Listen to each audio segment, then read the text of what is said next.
Hello welcome to competitive exams library. ఇంకా video చూస్తున్న వాళ్ళలో ఎవరైనా ఛానల్ సబ్స్క్రైబ్ చేయకుండా చూస్తుంటే కనుక తప్పకుండా ఛానల్ సబ్స్క్రైబ్ చేసుకుని బెల్ మీద క్లిక్ చేసి ఆల్ అనే బటన్ మీద ట్యాప్ చేసినట్లయితే నేను వీడియో అప్లోడ్ చేసినప్పుడు మీకు నోటిఫికేషన్ అయితే రావడం జరుగుతుంది. సో మీరు ఎటువంటి అప్డేట్స్ కూడా మిస్ అవ్వకుండా అయితే చూడొచ్చు. ఎస్ఎస్సి నుండి సిహెచ్ఎస్ఎల్ నోటిఫికేషన్ అయితే 3712 ఉద్యోగాలకైతే విడుదలవడం జరిగింది. ఆల్రెడీ మార్నింగ్ నేను వీడియో చేశాను. ఎవరైనా చూడని వాళ్ళు ఉంటే ఒకసారి ఆ వీడియో చూడండి. డీటెయిల్స్ అనేవి. ఎగ్జామ్ అయితే తెలుగులో ఉంటుంది. లోకల్‌లో ఎగ్జామ్ సెంటర్ ఉంటుంది. ఎగ్జామ్ ఫీజ్ అనేది మనకి మిగతా ఎగ్జామ్స్‌తో కంపేర్ చేసుకుంటే చాలా తక్కువ ఉంటుంది. ఉమెన్, ఎస్సీ, ఎస్టీ చాలా మందికి పీడబ్ల్యూకి కూడా ఎగ్జామినేషన్ ఫీజ్ కూడా ఉండదు. ఓకే. వీటికి సంబంధించి మీరు అప్లై చేసుకోవాలనుకుంటే గనక మీరు ssc.government.in కొత్త వెబ్‌సైట్‌లో రిజిస్ట్రేషన్ చేసుకోవాలి. మీరు అంతకుముందు ఎస్ఎస్సి, సిపిఓ గాని, ఫేజ్ 12 గాని, జేఈ గాని అప్లై చేసుంటే ఆల్రెడీ మీరు ఈ వెబ్‌సైట్‌లో రిజిస్ట్రేషన్ ఆల్రెడీ చేసుకొని ఉంటారు కాబట్టి, సో ఇక్కడ లాగిన్ మీద క్లిక్ చేసి మీ యొక్క రిజిస్ట్రేషన్ నంబర్, పాస్వర్డ్ ఎంటర్ చేసి, క్యాప్చా ఎంటర్ చేసి డైరెక్ట్‌గా లాగిన్ అయ్యి అప్లై అయితే చేసుకోవచ్చు. సిహెచ్ఎస్ఎల్ సెలెక్ట్ చేసుకొని. ఓకే. సో ఎవరైతే ఇప్పటిదాకా జేఈ, సిపిఓ, ఫేజ్ 12 ఈ కొత్త వెబ్‌సైట్ ssc.government.inలో మనకి రిజిస్ట్రేషన్ చేసుకోలేదో ఇక్కడ కింద రిజిస్టర్ నౌ అనే ఆప్షన్ ఉంటుంది. దాని మీద క్లిక్ చేసి ఫస్ట్ ఆఫ్ ఆల్ మీరు రిజిస్ట్రేషన్ అయితే చేసుకోవాల్సి అయితే ఉంటుంది. ఒకసారి బ్రీఫ్‌గా రిజిస్ట్రేషన్ డీటెయిల్స్ ఎలా చేయాలో కూడా చెప్తాను. సో ఆల్రెడీ తెలిసిన వాళ్ళు ఉంటే గనుక వీడియోని స్కిప్ చేసి మీరు సిహెచ్ఎస్ఎల్ అప్లై దగ్గరికైతే వెళ్ళొచ్చు. ఓకే. మనకి రిజిస్టర్ నౌ మీద క్లిక్ చేసిన తర్వాత new candidate one time registration అనేది ఈ విధంగా ఓపెన్ అవుతుంది. ఇక్కడ కింద కంటిన్యూ మీద అయితే క్లిక్ చేయండి. కంటిన్యూ మీద క్లిక్ చేసిన తర్వాత ఈ విధంగా ఓపెన్ అవుతుంది. Do you have an Aadhaar card? Aadhaar card almost అందరి దగ్గర ఉంటుంది కాబట్టి యెస్ అని క్లిక్ చేసి మీ ఆధార్ కార్డ్ యొక్క నంబర్‌ని ఇక్కడ ఎంటర్ చేయండి. వెరిఫై ఆధార్ కార్డ్ నంబర్ దగ్గర మరొకసారి మీ ఆధార్ కార్డ్ నంబర్‌ని అయితే ఎంటర్ చేయండి. ఇన్ కేస్ మీ దగ్గర ఆధార్ కార్డ్ లేకపోతే నో మీద క్లిక్ చేసి వేరే ఏదో ఒక ఐడీ కార్డ్ ఉంటుంది కాబట్టి driving licence, PAN card, voter card ఏదో ఒకటి మీ దగ్గర ఉన్న ఐడీ కార్డ్‌ని సెలెక్ట్ చేసుకొని ఐడీ కార్డ్ నంబర్ అయితే ఎంటర్ చేయండి. అలాగే మీ మెట్రిక్యులేషన్ సర్టిఫికేట్ అంటే మీ 10వ తరగతి మార్క్ లిస్ట్ అనేది పక్కన పెట్టుకొని, అందులో ఏ విధంగా అయితే మీ నేమ్ ఉందో మిస్టేక్ లేకుండా 10th మార్క్ లిస్ట్‌లో ఎలా అయితే ఉందో అలాగే మాత్రమే మీ నేమ్ అనేది ఎంటర్ చేయండి. ఆధార్ కార్డ్‌లో ఉన్నట్టు కాదు. సో నేమ్ అనేది 10th క్లాస్ మార్క్ లిస్ట్‌లో ఎలా అయితే ఉంటుందో అదే విధంగా మిస్టేక్ లేకుండా ఎంటర్ చేయండి. వెరిఫై క్యాండిడేట్ నేమ్ దగ్గర మరొకసారి మీ నేమ్‌ని ఎంటర్ చేయండి. మీరు గనక మనకి మ్యారేజ్ అయిన తర్వాత గాని, ఏదో ఇతర కారణాల వల్ల కొంతమంది నేమ్ చేంజ్ అవుతుంది కాబట్టి, అటువంటి వాళ్ళు ఎవరైనా ఉంటే గనక యెస్ అని క్లిక్ చేసి మారిన కొత్త పేరుని ఎంటర్ చేయండి. వెరిఫై దగ్గర మరొకసారి ఎంటర్ చేయండి. నేమ్ చేంజ్ లేకపోతే సింపుల్‌గా నో దగ్గర నో ఆప్షన్ పెట్టి వదిలేయండి. చేంజ్ ఉంటే గనక యెస్ అని పెట్టి ఆ కొత్త నేమ్‌ని ఎంటర్ చేయండి. జెండర్ ఏదైతే ఉంటుందో అది సెలెక్ట్ చేసుకోండి. వెరిఫై జెండర్ దగ్గర మరొకసారి మీ జెండర్‌ని సెలెక్ట్ చేసుకోండి. డేట్ ఆఫ్ బర్త్ ఏదైతే ఉంటుందో మీ 10వ తరగతి మార్క్ లిస్ట్‌లో ఉన్న డేట్ ఆఫ్ బర్త్‌ని ఇక్కడ సెలెక్ట్ చేసుకోండి. ఇక్కడ క్యాలెండర్ మీద క్లిక్ చేసి, సో ఇక్కడ మీరు డేట్ ఏది కావాలితే, ఏ ఇయర్ ఏది కావాలితే ఇక్కడ మీరు స్క్రోల్ చేసుకొని, సో మీరిక్కడ ఇయర్‌ని బట్టి సో మీరైతే ఎంటర్ అయితే చేసుకోవచ్చు. ఓకే. సో బ్యాక్‌కి వెళ్ళాలంటే బ్యాక్‌కి, ఫ్రంట్‌కి వెళ్ళాలంటే ఫ్రంట్‌కి వెళ్ళి, so me date of birth ఏదైతే ఉంటుందో దాన్ని ఇక్కడ మీరైతే సెలెక్ట్ చేసుకోవాల్సి అయితే ఉంటుంది. ఓకే. సో అదే విధంగా వెరిఫై డేట్ ఆఫ్ బర్త్ దగ్గర మరొకసారి మీ డేట్ ఆఫ్ బర్త్‌ని సెలెక్ట్ చేసుకోండి. ఫాదర్ నేమ్ కూడా 10వ తరగతి మార్క్ లిస్ట్‌లో ఎలా అయితే ఉంటుందో మీకు ఇనీషియల్‌తో ఉంటే ఇనీషియల్, ఇనీషియల్ లేకపోతే ఇనీషియల్ లేకుండా 10th మార్క్ లిస్ట్‌లో ఎలాగైతే ఉందో సేమ్ అలాగే మాత్రమే మీ ఫాదర్ నేమ్‌ని ఎంటర్ చేయండి. వెరిఫై ఫాదర్ నేమ్ దగ్గర మరొకసారి ఫాదర్ నేమ్‌ని ఎంటర్ చేయండి. మదర్ నేమ్ దగ్గర 10th క్లాస్ మార్క్ లిస్ట్‌లో ఉన్న విధంగా మీ mother name, verify mother name దగ్గర మరొకసారి మీ 10th మార్క్ లిస్ట్‌లో ఉన్న విధంగా మీ మదర్ నేమ్‌ని ఎంటర్ చేయండి. అలాగే మీ 10th క్లాస్ మార్క్ లిస్ట్ మీద ఏ బోర్డ్ అయితే ఉందో మీరు తెలంగాణ, ఆంధ్ర అప్పట్లో ఏవైతే ఉందో అది మీరు ఆల్రెడీ మీరు ఇప్పుడు స్టేట్ మారినా 10th చదివినప్పుడు మాత్రం మీ 10th మార్క్ లిస్ట్ మీద ఏదైతే బోర్డ్ నేమ్ ఉంటుందో, సో అక్కడ ఆంధ్రప్రదేశ్ ఉంటే ఆంధ్ర, తెలంగాణ ఉంటే తెలంగాణ ఏదైతే ఉంటుందో దాన్నైతే సెలెక్ట్ చేసుకోండి. ఓకే. సో అలాగే వెరిఫై దగ్గర మరొకసారి సెలెక్ట్ చేసుకోండి. మీ 10th మార్క్ లిస్ట్ మీద రోల్ నంబర్ ఉంటుంది. ఆ రోల్ నంబర్ ఎంటర్ చేయండి. వెరిఫై రోల్ నంబర్ దగ్గర మరొకసారి రోల్ నంబర్ ఎంటర్ చేయండి. అలాగే మీరు 10వ తరగతి ఏ ఇయర్‌లో అయితే పాస్ అయ్యారో ఆ ఇయర్‌ని అయితే మీరు సెలెక్ట్ చేసుకోండి. వెరిఫై ఇయర్ ఆఫ్ పాసింగ్ దగ్గర మరొకసారి మీరు ఇయర్‌ని అయితే 10th మార్క్ లిస్ట్ ఏ ఇయర్‌లో అయితే పాస్ అయ్యారో ఆ ఇయర్‌ని సెలెక్ట్ చేసుకోండి. అలాగే higher level of education qualification ఏదైతే ఉందో ఓకే. సో మీరు 10th పాస్ అయ్యి ఉండొచ్చు. బట్ తర్వాత ఇంకా ఇంటర్, డిగ్రీ, డిప్లొమా, పీజీ ఏదో ఒకటి చేసి అయితే ఉంటారు కదా! సో మీ హైయెస్ట్ క్వాలిఫికేషన్ ఏదైతే ఉందో దాన్ని సెలెక్ట్ చేసుకోండి. గ్రాడ్యుయేషన్ అయితే గ్రాడ్యుయేషన్, పీజీ అయితే పీజీ. క్యాండిడేట్ యొక్క మొబైల్ నెంబర్ మీరు వర్కింగ్‌లో ఉన్న మొబైల్ నెంబర్ అయితే ఎంటర్ చేయండి. మీకు ఓటీపీ వెరిఫికేషన్ కోసం వస్తుంది. అలాగే క్యాండిడేట్ ఈమెయిల్ ఐడీ ఇది కూడా వెరిఫికేషన్ ఉంటుంది. ఒకసారి మీరు మెయిల్ ఐడీ ఇచ్చే ముందు చెక్ చేసుకోండి. ఆ మెయిల్ వర్క్ అవుతుందా లేదా? పాస్వర్డ్ రీసెట్ లాంటివి ఉంటే ఏమన్నా ముందుగానే బ్యాకప్ అవన్నీ పెట్టుకొని backup email, backup mobile number అవన్నీ సెట్ చేసుకొని ఉండండి. ఫర్దర్‌లో కమ్యూనికేషన్ కోసం మీకు మెయిల్ అవి దీనికే పంపుతారు కాబట్టి మొబైల్ నంబర్, మెయిల్ ఐడీ మనకి వర్కింగ్‌లో ఉన్నవి, సో రన్నింగ్‌లో ఉన్నవి పాస్వర్డ్ గుర్తున్నవి మాత్రమే ఇవ్వండి. ఓకే. రెండిటికి ఓటీపీ వస్తుంది. ఆ ఓటీపీని ఎంటర్ చేసి మీరు రెండిటిని వెరిఫై చేయాల్సి అయితే ఉంటుంది.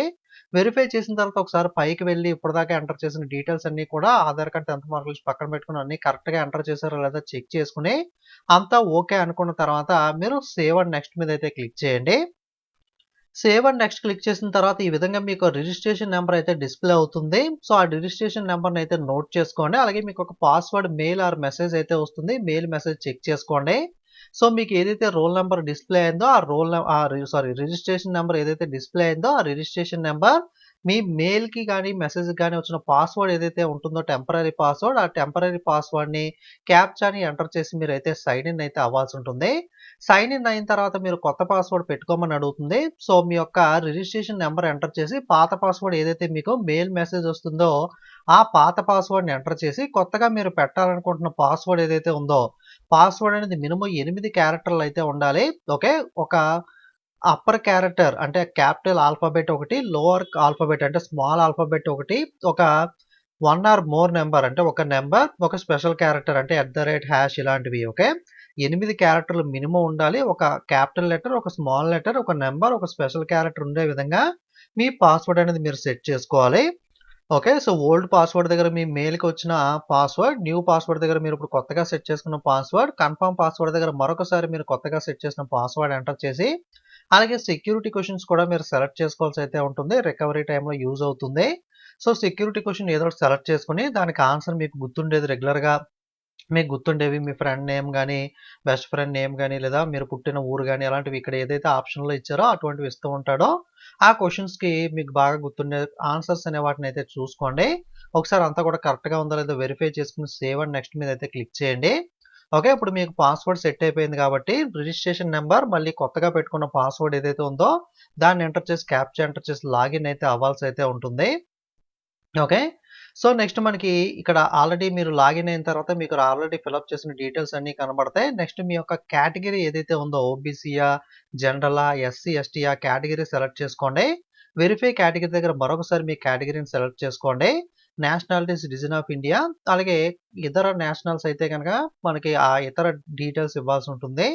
అలాగే పుట్టుమచ్చలు ఐడెంటిఫికేషన్ మార్క్స్ మీ 10th మార్క్ లిస్ట్‌లో ఉన్నవి గనక మీకు ఇప్పుడు కూడా ప్రాపర్‌గా విజిబుల్‌గా బానే ఉంటే గనక మనకి 10th మార్క్ లిస్ట్‌లో ఉన్నవి ఇచ్చేసుకోండి. లేదు అవి ప్రాపర్‌గా లేవు ఇప్పుడు అనుకుంటే గనక నేను 10th కంప్లీట్ చేసి చాలా రోజులైంది ఇప్పుడు అవి కొంచెం ప్రాపర్‌గా లేవు వేరేది ఏదైనా ఇవ్వాలనుకుంటే వేరేదైతే ఇచ్చుకోండి. అది గనక మీకు ప్రాపర్‌గా ఏదన్నా అది ప్రాపర్‌గా లేకపోయినా ఇతర కారణాలు ఉంటే గనక. అలాగే మీరు పీడబ్ల్యూ క్యాండిడేట్ అయితే యెస్ అని లేకపోతే నో అని చెప్పండి. యెస్ అని పెట్టినట్లయితే మీకు టైప్ ఆఫ్ డిజేబిలిటీ ఏంటి అన్నది వీహెచ్‌ఆ, హెచ్‌హెచ్‌ఆ, ఓహెచ్‌ఆ ఏదైతే ఉంటుందో సో మీకు ఇక్కడ లిస్ట్‌లో ఉంటుంది కదా! మీ డిసేబిలిటీ ఏ టైపో అది సెలెక్ట్ చేసుకోండి. మీకు డిసేబిలిటీ సర్టిఫికేట్ ఉంటుంది కదా! పీడబ్ల్యూ వాళ్ళు ఇచ్చే సర్టిఫికేట్ యొక్క నంబర్‌ని ఎంటర్ చేయండి. అలాగే మీ యొక్క పర్మనెంట్ అడ్రెస్ ఏదైతే ఉందో ఆ అడ్రెస్‌ని మిస్టేక్ లేకుండా ఎంటర్ చేయండి. మీరు ప్రెజెంట్ ఎక్కడ ఉంటున్నారు? Okay. So, present address same as permanent address. Permanent address ఒకటే అయితే గనక యెస్ అని పెట్టండి. లేదా మీ పర్మనెంట్ అడ్రెస్ వేరే ఊర్లో ఉంటూ ఇప్పుడు మీరు ప్రెజెంట్ టెంపరరీగా వేరే దగ్గర ఉంటున్నారు. లేదా సేమ్ ఊర్లోనే వేరే హౌస్‌లో రెంట్‌కి తీసుకొని ఉంటున్నారు. ఇలా ఏదన్నా కారణాల వల్ల 2 అడ్రెస్‌లు ఉంటే గనక నో అని చెప్పి పర్మనెంట్ అడ్రెస్‌తో ప్రెజెంట్ అడ్రెస్‌ని కూడా మళ్ళీ ఎంటర్ చేయండి. లేదా 2 ఒకే అడ్రెస్ అంటే యెస్ పెట్టేసుకోండి. లేదంటే గనక నో పెట్టి ఇక్కడ ప్రెజెంట్ అడ్రెస్, పర్మనెంట్ అడ్రెస్ 2 వేరువేరుగా అయితే ఇచ్చుకునే ఆప్షన్ కూడా ఉంటుంది. ఓకే. సో, నెక్స్ట్ మనకి డిక్లరేషన్ మీద ఇక్కడ చూసుకున్న తర్వాత మొత్తం కరెక్ట్‌గా ఉందా లేదా వెరిఫై చేసుకున్న తర్వాత ఇక్కడ టిక్ మార్క్ పెట్టి ప్రివ్యూ ఓటీఆర్ కొట్టినట్లయితే మీ ఓటీఆర్ ఫార్మ్ మొత్తం డిస్‌ప్లే అవుతుంది. 1కి 2 సార్లు మొత్తం అంతా కూడా మిస్టేక్ లేకుండా కరెక్ట్‌గా ఎంటర్ చేశారా లేదా అని కన్ఫర్మ్ చేసుకొని డిక్లేర్ మీద అయితే క్లిక్ చేయండి. సో, ఇక్కడితో మనకి ఓటీఆర్ రిజిస్ట్రేషన్ అయితే కంప్లీట్ అయితే అవుతుంది. So, one time registration complete అయిన తర్వాత మీకు ఒక రిజిస్ట్రేషన్ నంబర్, పాస్వర్డ్ అయితే మీ దగ్గర ఉంటుంది కదా! దాన్ని జాగ్రత్తగా సేవ్ చేసి పెట్టుకోండి. సో, ఇప్పుడు మీ రిజిస్ట్రేషన్ అనేది కంప్లీట్ అయిపోయింది. సో, మీరు ఫ్రెష్‌గా రిజిస్ట్రేషన్ చేసుకున్నా, లేదా పాతగా ఆల్రెడీ జేఈఈ అప్పుడు రిజిస్ట్రేషన్ చేసుకున్నా, ఇప్పుడు మీ దగ్గర రిజిస్ట్రేషన్ నంబర్, పాస్వర్డ్ ఉంటుంది కదా! వెబ్‌సైట్‌లో రైట్ సైడ్ దగ్గరికి వెళ్లి మీరు లాగిన్ అయితే అవ్వాల్సయితే ఉంటుంది. లాగిన్ అయిన తర్వాత మీరు సీహెచ్ఎస్ఎల్‌ని సెలెక్ట్ చేసుకొని, సో, ఇక్కడ మీరు ఆల్రెడీ ఏదైతే వన్ టైమ్ రిజిస్ట్రేషన్ అప్పుడు ఇచ్చిన డీటెయిల్స్ అన్నీ ఉంటాయో, అవన్నీ కూడా ఇక్కడ డిస్‌ప్లే అవుతాయి. ఒకసారి అన్నీ కరెక్ట్‌గా ఉన్నాయో లేవో చూసుకోండి. ఓకే. సో, చూసుకున్న తర్వాత నెక్స్ట్ మీద క్లిక్ చేసినట్లయితే, సో, ఇక్కడ మీకు హైయెస్ట్ ఎడ్యుకేషన్ క్వాలిఫికేషన్ అడుగుతుంది. మీరు హైయెస్ట్ పీజీ అయితే పీజీ, డిగ్రీ అయితే డిగ్రీ దాన్ని ఎంటర్ చేసుకోండి. క్వాలిఫైయింగ్ ఎడ్యుకేషన్ అంటే ఇది మనకి ఇంటర్ క్వాలిఫికేషన్ కదా! సో, ఇంటర్మీడియేట్ ఏదైతే ఉంటుందో ఇంటర్మీడియేట్ సెలెక్ట్ చేసుకోండి. మనకి ఎడ్యుకేషన్ క్వాలిఫికేషన్ స్టేట్ ఏదైతే ఉంటుందో దాన్ని సెలెక్ట్ చేసుకోండి. మీరు ఎడ్యుకేషన్ క్వాలిఫికేషన్ ఎక్కడ కంప్లీట్ చేశారో, ఇయర్ ఆఫ్ పాసింగ్ ఏదైతే ఉంటుందో, ఏ ఇయర్‌లో పాస్ అయ్యారో ఆ ఇయర్, అలాగే state, UTR, board of university ఏదైతే ఉంటుందో అది ఇది మనకి హైయెస్ట్ క్వాలిఫికేషన్ కదా! డీటెయిల్స్ ఆఫ్ ఇంటర్మీడియేట్ కదా! 10థ్ కాదు. ఇంటర్మీడియేట్ సెలెక్ట్ చేసుకొని, ఇంటర్మీడియేట్ ఏ స్టేట్‌లో పాస్ అయ్యారో, ఏ ఇయర్‌లో పాస్ అయ్యారో, ఏ బోర్డ్‌లో పాస్ అయ్యారో, ఈ డీటెయిల్స్ ఇంటర్మీడియేట్ యొక్క రోల్ నంబర్, పర్సెంటేజ్ అయితే పర్సెంటేజ్, సీజీపీఏ అయితే సీజీపీఏ ఇవన్నీ ఎంటర్ చేయండి. క్వాలిఫైయింగ్ ఎడ్యుకేషన్ క్వాలిఫికేషన్ మనకి ఇంటర్మీడియేట్ మీద కదా! సీహెచ్ఎస్ఎల్ ఇందాక 10థ్ అన్నాను బై మిస్టేక్. ఓకే. ఇంటర్మీడియేట్ రిలేటెడ్‌గా ఏవైతే డీటెయిల్స్ ఉంటాయో అవన్నీ కూడా ఇక్కడ ఇంటర్మీడియేట్ రిలేటెడ్‌గా అప్లై చేయాలి. హైయెస్ట్ దగ్గర వచ్చేసరికి హైయెస్ట్ పీజీ అయితే పీజీ పెట్టుకుంటారో, క్వాలిఫైయింగ్ మాత్రం మీకు ఇంటర్మీడియేట్ కాబట్టి, సో, ఇంటర్మీడియేట్ సెలెక్ట్ చేసుకొని ఇంటర్మీడియేట్ డీటెయిల్స్ అనేవి అయితే ఫిలప్ చేయాల్సి అయితే ఉంటుంది. సో, నెక్స్ట్ వచ్చేసరికి ప్రొఫెషనల్ బ్యాక్‌గ్రౌండ్ ఏదన్నా ఉంటే గనక మీరు దాన్నైతే అడిషనల్‌గా మీరు యాడ్ చేయాలనుకుంటే యాడ్ చేయొచ్చు. నెక్స్ట్ ఎక్స్ సర్వీస్ మ్యాన్ అయితే యెస్ అని లేకపోతే నో అని పెట్టండి. ఎక్స్ సర్వీస్ మ్యాన్ వాళ్ళైతే గనక మీరు ఆర్మీలో ఆర్మ్డ్ ఫోర్సెస్‌లో ఎప్పుడు జాయిన్ అయ్యారు? ఎప్పుడు డిశ్చార్జ్ అయ్యారు? ఎంతకాలం పనిచేశారు? ఓకే. ఎక్స్ సర్వీస్ మ్యాన్ కింద ఏదన్నా మీరు ఆల్రెడీ అప్లై చేశారా? ఓకే. సివిల్ పోస్ట్‌కి అప్లై చేస్తే దాని వివరాలు అవన్నీ కూడా ఎంటర్ చేయండి. నెక్స్ట్ ఏజ్ రిలాక్సేషన్ మీరు తీసుకుంటున్నారా లేదా? సో, ఏజ్ రిలాక్సేషన్ ఎస్సీ, ఎస్టీకి 5, ఓబీసీకి 3 సంవత్సరాలు అదనంగా అయితే రిలాక్సేషన్ అయితే ఇస్తారు కదా! సో, ఆ రిలాక్సేషన్ గనక మీరు తీసుకుంటుంటే గనక యెస్ అని పెట్టి ఏ కేటగరీని తీసుకుంటున్నారు? ఎస్సీ, ఎస్టీ కింద, ఓబీసీ కింద, పీడబ్ల్యూ కింద ఏ కేటగరీ కింద అయితే ఏజ్ రిలాక్సేషన్ తీసుకుంటున్నారో అది మెన్షన్ చేయాలి. లేదు మీకు అన్‌రిజర్వ్ మీరు ఎస్సీ, ఎస్టీ, ఓబీసీ అయినా సరే మీకు అన్‌రిజర్వ్ ఏజ్ సరిపోతుంటే గనక నో అని పెట్టండి. Do you want to make any personal information available అని ఉంది కదా! ఇది సింపుల్‌గా యెస్ అని పెట్టండి. నెక్స్ట్ అన్నీ చెక్ చేసుకున్న తర్వాత ఒకసారి నెక్స్ట్ క్లిక్ చేయండి. నెక్స్ట్ ఎగ్జామినేషన్ సెంటర్ ప్రిఫరెన్స్ అడుగుతుంది. మీకు దగ్గరగా ఉన్న సెంటర్‌లనేవి ఉంటాయి కదా! అవి 3 సెంటర్‌లు ఇచ్చుకోండి. అంటే మీకు ఫస్ట్ సెంటర్ గనక ఇన్ కేస్ మీరిచ్చిన ఆప్షన్ ఖాళీ లేకపోతే ఫిల్ అయిపోతే గనక సో, నెక్స్ట్ ఆప్షన్ దానికి దగ్గరగా ఉంది. For example Vijayawada first option ఇచ్చి, సెకండ్ గుంటూరు, థర్డ్ చీరాల ఇచ్చుకుంటే గనక మనకి విజయవాడ ఫుల్ అయిపోతే నెక్స్ట్ గుంటూరుకిస్తాడు. మోస్ట్‌లీ 90% మనకి ఫస్ట్ ప్రిఫరెన్స్ ఎగ్జామ్ సెంటరే వస్తుంది. లేదా మహా అయితే సెకండ్ వస్తుంది. సో, కానీ మీకు దగ్గరగా ఉన్నవైతే మీకు అవైలబుల్ ఉన్న సెంటర్స్ అయితే ఇచ్చుకోండి. అలాగే మీడియం మనకి ఎగ్జామినేషన్ తెలుగులో కూడా ఉంటుంది కాబట్టి, మీకు మీడియం ఏదైతే కంప్యూటర్ బేస్డ్ ఎగ్జామినేషన్ ఏ మీడియంలో కావాలనుకుంటున్నారో, తెలుగైతే తెలుగు సెలెక్ట్ చేసుకోండి. మనకి మరొకసారి సెలెక్ట్ చేయండి తెలుగైతే గనక. అలాగే medium for typing test okay. So, English, Hindi ఉంటుంది. టైప్ తెలుగులో ఉండదు కదా! సో, అది హిందీయా, ఇంగ్లీష్ అనేది సెలెక్ట్ చేసుకొని మరొకసారి టైపింగ్ టెస్ట్ సెలెక్ట్ చేసుకోండి. మీరు గనక మోర్ థాన్ 40% గనక బ్లైండ్‌నెస్ కలిగి ఉంటే యెస్ ఆర్ నో మనకి పీడబ్ల్యూ వాళ్ళు ఎవరైనా ఉంటే, మనకి పీడబ్ల్యూకి సంబంధించి డీటెయిల్స్ అడుగుతుంది. అవి ఫిలప్ చేయండి. అలాగే physical limitation to right okay. Examination scribe కావాలా వద్దా అని రిలేటెడ్‌గా ఇన్ఫర్మేషన్ పీడబ్ల్యూ వాళ్ళకైతే ఉంటుంది. స్క్రైబ్ కావాలంటే యెస్ అని లేకపోతే నో అని పెట్టండి. మీరు ఓన్‌గా స్క్రైబ్‌ని తీసుకొస్తారు. ఓన్ అరేంజ్‌మెంట్ ఆఫ్ స్క్రైబ్ మీరు చేసుకుంటారంటే యెస్ అని పెట్టండి. లేదా ఎస్ఎస్‌సి వాళ్ళు స్క్రైబ్‌ని అరేంజ్ చేయమంటారు అనుకుంటే గనక ఏ మీడియంలో మీకు స్క్రైబ్ కావాలనేది కూడా ఎంటర్ చేయండి. అలాగే మీకు 12థ్ క్లాస్‌లో మీకు ఇంటర్మీడియేట్‌లో మ్యాథమెటిక్స్, సైన్స్ స్ట్రీమ్‌లో చదివితే గనక యెస్ అని పెట్టండి. లేకపోతే నో అని పెట్టండి. నెక్స్ట్ ప్రివ్యూ ఫార్మ్ ఒకసారి మీరు ఫిలప్ చేసిన డీటెయిల్స్ అన్నీ కూడా డిస్‌ప్లే అవుతాయి. ఒకటికి 2 సార్లు ఒకసారి క్లారిటీగా మొత్తం అన్నీ కరెక్ట్‌గా ఫిలప్ చేశారా లేదా అని చెప్పి మీరైతే చెక్ చేసుకున్న తర్వాత ఆ ప్రివ్యూలో సో, మీరైతే సబ్మిట్ అయితే చేయొచ్చు. సో, నెక్స్ట్ మనకి ఫోటో అనేది సిగ్నేచర్ అనేది అప్‌లోడ్ చేయాల్సయితే ఉంటుంది. ఈ సెషన్ కొంచెం మార్నింగ్ గాని, మిడ్‌నైట్ గాని ట్రై చేస్తూ ఉండండి. సర్వర్ ఇష్యూస్ ఎక్కువగా ఈ ఫోటో అప్‌లోడ్ టైంలోనే వస్తున్నాయి.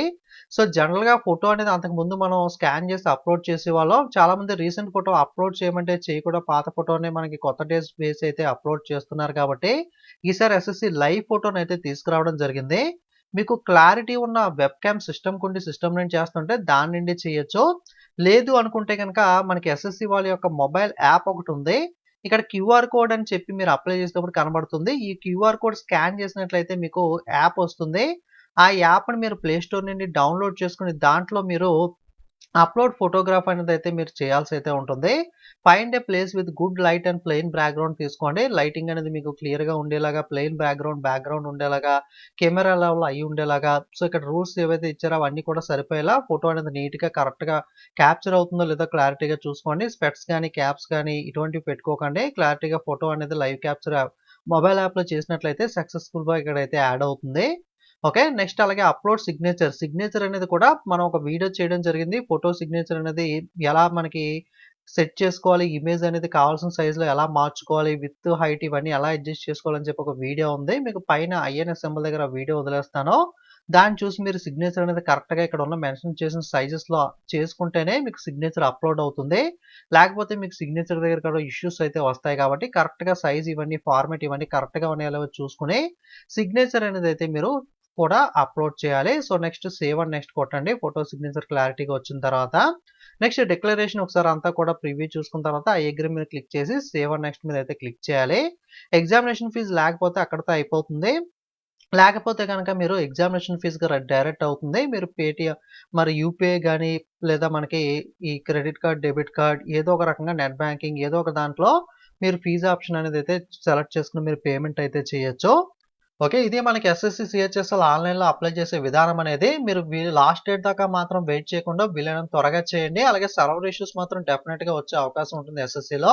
కాబట్టి ఎర్లీ మార్నింగ్ ఆర్ మిడ్‌నైట్ అనేది మీరు ఫోటో సిగ్నేచర్ కరెక్ట్ సైజ్ ఫార్మాట్‌లో చేస్తున్నట్లయితే మీకు ఎటువంటి ఇష్యూ లేకుండా అయితే అవుతుంది. ఎడ్యుకేషన్ క్వాలిఫికేషన్ అప్‌లోడ్ చేసేటప్పుడు డీటెయిల్స్ అనేవి ఎంటర్ చేసేటప్పుడు కేర్‌ఫుల్‌గా అబ్జర్వ్ చేయండి. ఎక్కడ హైయెస్ట్ క్వాలిఫికేషన్ అడిగాడు, ఎక్కడ 10థ్ అడిగారు, ఎక్కడ మనకి రిక్వైర్డ్ అంటే ఇది సీహెచ్ఎస్ఎల్ ఇంటర్ కాబట్టి అక్కడ ఇంటర్. ఏది ఎక్కడ ఎంటర్ చేయమని అడిగారో చూసుకుని క్లారిటీగా మిస్టేక్ లేకుండా ఎంటర్ అయితే చేయండి. ఓకే. ఇందాక నేను బై మిస్టేక్ 10థ్ అని చెప్పాను కదా! అది మనకి సీహెచ్ఎస్ఎల్ కాబట్టి ఇంటర్మీడియేట్ కాబట్టి అక్కడ ఇంటర్ అయితే ఇవ్వాలి. కాబట్టి మిస్టేక్ లేకుండా క్లారిటీగా చూసుకొని అయితే ఒకటికి 2 సార్లు మీరైతే అప్లై అయితే చేయండి మిస్టేక్ లేకుండా. ప్రెజెంట్ ఎడిట్ ఆప్షన్ కూడా ఇవ్వలేదు కాబట్టి మళ్ళీ మీరు ఇబ్బంది పడతారు. కాబట్టి క్లారిటీగా చూసుకొని మీకు తెలియకపోతే గనుక తెలిసిన వాళ్ళని పక్కన పెట్టుకొని మీరు అప్లై అయితే చేయండి. ఇది సీహెచ్ఎస్ఎల్ అప్లై చేసే విధానం అనేది. నెక్స్ట్ సిలబస్ డీటెయిల్స్‌తో కూడా ఒక వీడియో అప్లోడ్ చేస్తాను. సో అది కూడా మిస్ కాకూడదనుకుంటే తప్పకుండా ఛానెల్‌ని సబ్స్క్రైబ్ చేసుకొని ఫాలో అవుతూ ఉండండి. వాట్సాప్, టెలిగ్రామ్ లింక్స్ కూడా డిస్క్రిప్షన్‌లో ఇస్తాను. ఎవరికైనా మనకి పీడిఎఫ్స్ కావాలంటే ప్రెజెంట్ ఉగాది సందర్భంగా ఆఫర్స్ అయితే ఉన్నాయి. 20% డిస్కౌంట్. ఎవరికైనా పీడిఎఫ్స్ కావాలంటే మన వెబ్‌సైట్ లింక్ కూడా డిస్క్రిప్షన్‌లో ఉంటుంది. అక్కడ నుండి వెళ్లి మీరు పీడిఎఫ్స్ అయితే బై చేయొచ్చు. ఓకే. Thank you.